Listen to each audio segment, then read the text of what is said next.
Bienvenue dans cette vidéo sur la dissociation traumatique et l'emprise. Alors, qu'est-ce que l'emprise?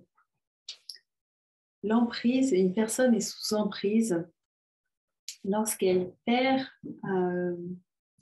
contact avec son jugement de valeur, lorsqu'elle est irrésistiblement attirée vers une personne qui n'est pas bonne pour elle et qui va accepter les valeurs, les pensées et les jugements de cette personne avant les siens propres. Alors, en quoi la dissociation favorise les personnes à être sujettes à l'emprise? Donc, effectivement, une personne dissociée, elle est coupée d'elle-même. C'est donc difficile d'être en lien avec ses sensations, ses émotions, et notamment ces émotions de colère qui permettent vraiment de défendre notre intégrité, qui permettent de sentir, bah là, c'est pas juste, là, je suis pas d'accord, ben non, je pense pas comme toi. Ces choses-là, la personne dissociée n'y a plus accès. Alors souvent, elle n'y a plus accès parce qu'en réalité, elle a appris dans son histoire traumatique qu'il était dangereux de ressentir de la colère. Donc c'est vraiment au niveau nerveux, c'est-à-dire que face à un trauma, la première réaction, c'est d'être en lien, c'est de demander de l'aide.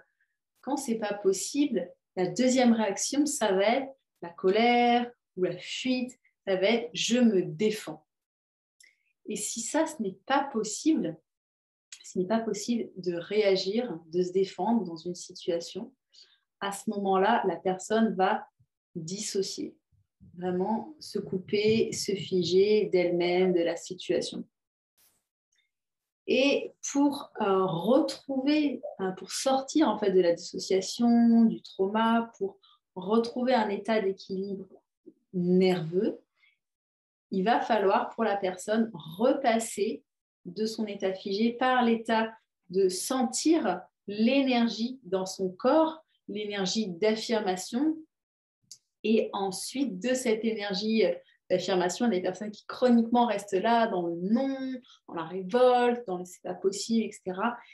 Il va falloir passer de cet état-là à trouver de l'aide, trouver du lien, et c'est là où on va se réguler et avoir accès après à toute une gamme d'énergie nerveuse, mais au service de la joie, de la réalisation, de la contemplation, de l'intimité, etc. Dans le cas d'une personne dissociée, elle est restée dans le figement et elle n'a pas accès à cette énergie de colère et d'affirmation, mais aussi ça a été enregistré, cette énergie de colère et d'affirmation, comme dangereux. Parce que dans son trauma, à un moment donné, quand elle est passée dans la case, je ressens plein d'adrénaline, voilà, tout le corps est envahi d'hormones de stress, adrénaline, noradrénaline, cortisol, et que ça rappelle, enfin rien que le fait d'avoir ces hormones dans le sang, rappelle à cette personne le danger imminent et un danger mortel puisqu'il a fallu vraiment figer, se couper pour survivre. De fait, l'élan même d'aller vers une affirmation, vers un non, vers défendre son intégrité, est perçu par son corps comme potentiellement mortel. C'est associé au danger. Ces personnes, souvent, peuvent faire des boucles complètement dissociées. Elles peuvent ressentir comme un stress, et ça coupe. Et ça va parfois jusqu'à ce qu'elles le ressentent. Parfois, c'est très instantané. La personne reste vraiment coupée, dissociée. Du coup, la personne ne sent pas quand ce n'est pas juste pour elle. Elle ne le sent pas. Le fait de le sentir serait dangereux, a été assimilé comme dangereux. Ça ne le serait plus aujourd'hui, mais ça a été assimilé comme dangereux. Du coup, la personne, non seulement elle ne va pas pouvoir sentir que là, ce n'est pas juste pour elle, elle perd en fait finalement sa capacité à se défendre et donc à défendre son intégrité et ses valeurs. Mais en plus de ne pas pouvoir se défendre, elle est coupée en fait d'elle-même, de ses valeurs, de la conscience qu'elle a, et elle n'a pas de repère vraiment sur qu'est-ce qu'elle veut et qu'est-ce qu'elle sait. Il y a comme une confusion et un doute d'elle-même. Elle ne sait pas finalement ce qui est bon pour elle, elle ne sait pas ce en quoi elle croit, et elle va du coup être en quête de quelqu'un qui sait, et inconsciemment du coup de quelqu'un qui sait pour elle. Et c'est ce qu'elle va malheureusement trouver, quelqu'un qui va savoir pour elle ce qui est bon pour elle, qui va savoir pour elle ce qu'il faut faire, ce qu'il faut dire et sur qui elle est, quelqu'un qui va lui dire sa valeur, ce qui est bon, etc., etc. Et cette personne, elle va le recevoir, elle va l'absorber euh, pour un peu plusieurs, il y a un peu deux mécanismes là. Le premier mécanisme, c'est qu'elle est en quête de quelque chose qui pourrait lui donner une cohérence, une pensée, des valeurs, un système même de pensée. Parfois, on voit ça dans certains couples. Il y en a un qui est très clair sur qu'est-ce qu'il pense du monde, de la vie, voilà, que ce soit au niveau politique, environnemental, n'importe quoi, sur les relations, sur tout un tas de choses. Et il y a l'autre personne du couple, peut-être plus, donc cette personne-là, elle serait peut-être plus en mode sympathique, activée, etc. Et donc, du coup, à porter haut ses valeurs, ses affirmations. Et il y a peut-être même un danger pour cette personne-là à ce que ça puisse être remis en cause. Et l'autre personne qui serait plus dissociée, effacée, qui n'a pas trop d'opinion, pas trop d'avis, va comme prendre les avis de l'autre et puis peut parfois un peu comme un perroquet. Voilà, ah oui, tatati tatata, elle déroule tout un discours, mais on voit que c'est pas cohérent, que ça n'a pas cheminé à l'intérieur pour créer une propre conviction, mais c'est quelque chose qu'elle a absorbé de l'autre. Et ça peut être comme sécurisant. Ok, je pense ça du monde, voilà, on prend le truc de l'autre.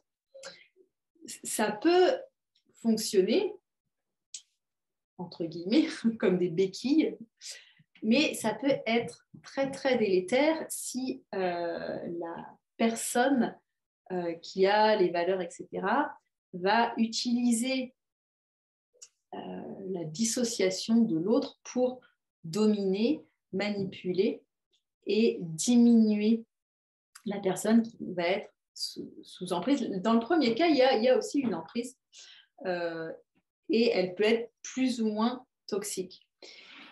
Le phénomène, donc ça c'était le premier cas, la personne elle prend les valeurs de l'autre pour un peu se remplir, pour remplir ce vide d'aucune possibilité de cheminer intérieurement et de trouver ses propres valeurs.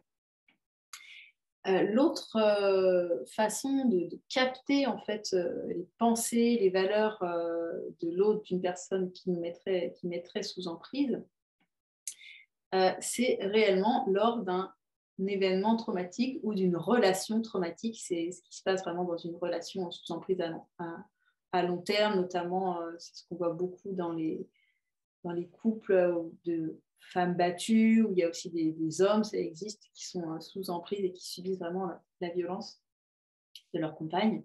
Qu'est-ce qui se passe? C'est qu'au moment où il y a eu violence d'une personne à l'autre, il y a eu sidération. Et quand le cerveau sidère, tous les éléments qui sont en train de se dérouler, que ce soit les éléments intérieurs, les sensations, les émotions, tout le cocktail d'hormones de stress, ou les éléments extérieurs, les odeurs, les couleurs, la température, vont être enregistrés séparément. Il ne va pas y avoir un enregistrement cohérent de la scène avec un récit, des sensations associées et puis les odeurs. C'est la fameuse Madeleine de Proust. Il retrouve ce goût et hop, ça lui ramène, c'est associé à tel souvenir avec sa grand-mère, etc. Là, en l'occurrence, ça ne va pas s'associer puisque le cerveau a coupé, ça ne va pas aller dans la mémoire autobiographique. Ma grand-mère me faisait des super madeleines. Ça va rester complètement incohérent. Et dans ces morceaux incohérents, dans ces fragments traumatiques, il va aussi y avoir les paroles, les pensées, l'intention de s'il y a eu agression, donc, ou humiliation, etc. Et la personne traumatisée va intégrer toutes ces paroles, t'es nul, tu vaux rien, dégage, ou je vais te tuer, etc., va les intégrer dans sa mémoire émotionnelle, dans l'hippocampe, et ça va rester en permanence comme des fragments non intégrés qui vont se réactiver. Et la personne, en boucle, elle va avoir des pensées dévalorisantes qui vont revenir à sa mémoire et elle va se croire effectivement comme elle l'a reçu, nulle, incapable. Il y a vraiment dans ce type de relation d'emprise, la personne joue sur la dépendance. Donc, il y a vraiment, elle a fait croire que sans moi, tu n'es rien, sans moi, tu n'y arriveras pas. Et la personne y croit puisque c'est dans des moments d'intensité. Alors, soit la personne, elle a été victime, bon, c'est toujours le cas. Si une personne en tant qu'adulte vit une relation sous emprise, on peut aller voir l'attachement, on peut aller voir quel type de trauma il y a eu. Après, c'est parfois des relations d'emprise qui commencent dès l'enfance. Donc, ça arrive aussi. Et peu importe l'origine de quand a commencé ce phénomène, soit c'est une réactivation, elle se retrouve dans une nouvelle situation et la personne dissocie très vite parce que ça la réactive et elle absorbe les pensées de son agresseur actuel, soit c'est un nouveau cas de figure, donc c'est dans l'enfance, et donc la personne dissocie et capte ces pensées dévalorisantes de l'agresseur. Ce qu'il faut comprendre en plus, donc il y a ce phénomène que la personne, elle va absorber les pensées dévalorisantes aussi et les valeurs de son agresseur. Ces pensées, souvent, vont la mener à rester dépendante puisque seule, elle n'y arriverait pas, puisque c'est l'autre qui sait mieux pour elle. Elle, de toute façon, elle vaut rien, elle est nulle. Et la personne va presque devenir comme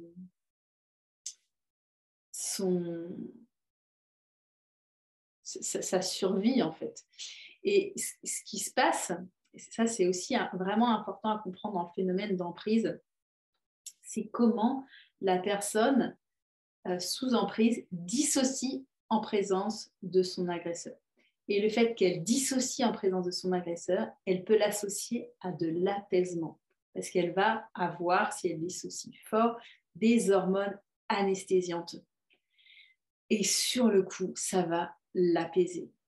Donc, dans ce type de relation vraiment très toxique sous emprise, quand la personne sous emprise se retrouve seule, peut-être commence à réaliser que quelque chose ne va pas, s'éloigner de son agresseur, là, toutes les sensations, la dissociation, selon le niveau de dissociation et puis les antécédents, etc., la dissociation peut se lever, le fait de ne plus être en présence de l'agresseur, donc d'être en sécurité.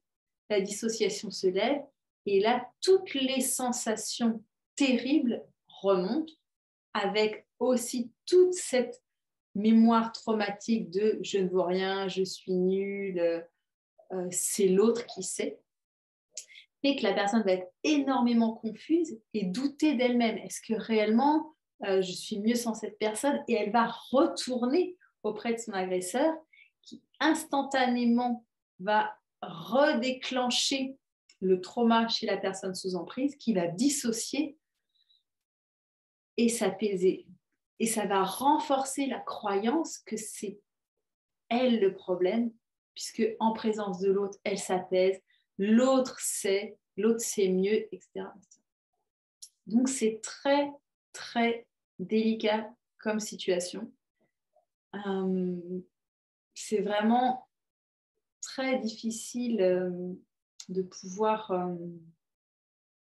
en tout cas, moi, ça me touche si j'entends des jugements, quand on juge, mais pourquoi elle reste, elle est prise dans un cercle d'emprise. Et en tant que professionnel et en tant que proche, c'est très compliqué d'intervenir. Il faut vraiment bien comprendre ce phénomène que la personne, en s'éloignant de son agresseur, il y a toute la mémoire traumatique qui s'active. Donc, si en tant que professionnel ou entourage, on essaye d'intervenir trop frontalement, trop direct, on va juste renforcer le phénomène d'emprise parce que ça va être énorme pour la personne, elle va retourner sur son agresseur, elle va s'apaiser. C'est vraiment périlleux et c'est dangereux pour la personne de remettre en cause sa relation d'emprise. Je trouve que le plus soutenant, c'est de se montrer présent. C'est vraiment d'insister sur le fait qu'on est là. Quoi qu'il arrive, quoi que la personne ait besoin, on manifeste que je serai toujours là pour toi. Quoi qu'il arrive, n'hésite pas, viens me voir. Et on la nourrit petit à petit. C'est plus en donnant de la confiance et de la sécurité qu'elle sent qu'il y a quelque chose ailleurs, plutôt qu'en pointant du doigt ce qu'elle vit, ce qui peut juste activer et amplifier. Donc, on peut donner des informations en général. Voilà, il existe ce fonctionnement sans vraiment cibler. Il existe ça, ça fonctionne comme ça. Selon le lien qu'on a, on peut plus ou moins dire, tiens, regarde telle chose, ça peut peut-être t'intéresser. Voilà, parler du fonctionnement et dire qu'on est en soutien. Surtout, ne pas aller accuser l'agresseur, ne pas mettre en doute parce que ça peut ébranler trop fort. Donc, se montrer présent et informer de façon, en restant vraiment attentif de qu'est-ce que ça fait chez la personne. Et toujours pareil, dans ce chemin de sortie de dissociation traumatique, de sentir qu'aujourd'hui c'est différent, aujourd'hui il y a de la sécurité, aujourd'hui il y a du soutien. Et ça, c'est un long chemin pour que réellement aujourd'hui ce soit différent et qu'aujourd'hui il y ait de la sécurité et du soutien. Donc continuons vraiment de diffuser ces informations, ces messages, ces fonctionnements pour que de plus en plus de personnes puissent être au courant de comment ça marche et qu'il y ait de plus en plus aussi de personnes résilientes qui soient en mesure d'être présents et en soutien pour les personnes qui sont victimes d'emprise. J'espère que cette vidéo vous aura donné les clés. Et puis, n'hésitez pas à partager en commentaire si vous avez d'autres informations, des liens, des ressources. Et il y aura aussi un webinaire questions-réponses à la suite de cette série sur la dissociation traumatique. C'est le 10 janvier 2022 à 10h. Si vous êtes intéressé, il y a le lien pour vous inscrire sous la vidéo. À bientôt.